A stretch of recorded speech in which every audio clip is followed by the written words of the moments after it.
o momento de fazer a suspensão de todas as atividades possíveis de serem suspensas, né? A exceção daquelas básicas, que é o setor de alimentação, farmácias, postos de combustíveis, enfim, esses básicos, mas estabelecer e determinar a suspensão de atividades dos demais é quando a gente tiver o primeiro caso de confirmação. Esse momento é um momento que, tecnicamente, segundo aqui os especialistas, e a gente tem feito essas tratativas, é um momento oportuno.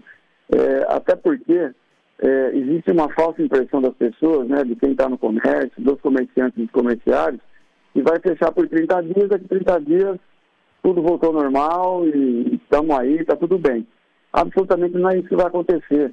A expectativa é de que o pico ele venha acontecer entre 30 e 40 dias. Então, se a gente puder, de maneira consciente, de maneira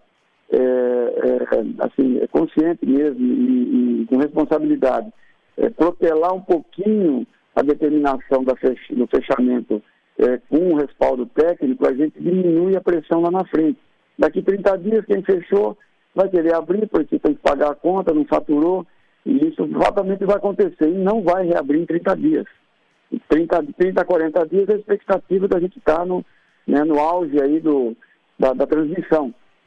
Por isso que nós estamos, inclusive, protelando um pouquinho, baseados e fundamentados tecnicamente, tomamos todas as outras providências que foram necessárias e possíveis, tem algumas outras que nós devemos anunciar ao longo do dia de maneira mais oficial, embora já tenha feito anúncios parciais ontem com relação a procedimentos na área da saúde, mas essa de fazer o fechamento de maneira definitiva, nós estamos avaliando nesse momento, chamaremos aqui no período da tarde as lideranças, tanto de trabalhadores quanto da classe empresarial, especificamente do comércio, para a gente dividir e colocá-los ao par de quais serão os passos e as próximas providências. No entanto, eu queria que as pessoas, os comerciantes, os comerciários, tivessem um pouquinho de paciência.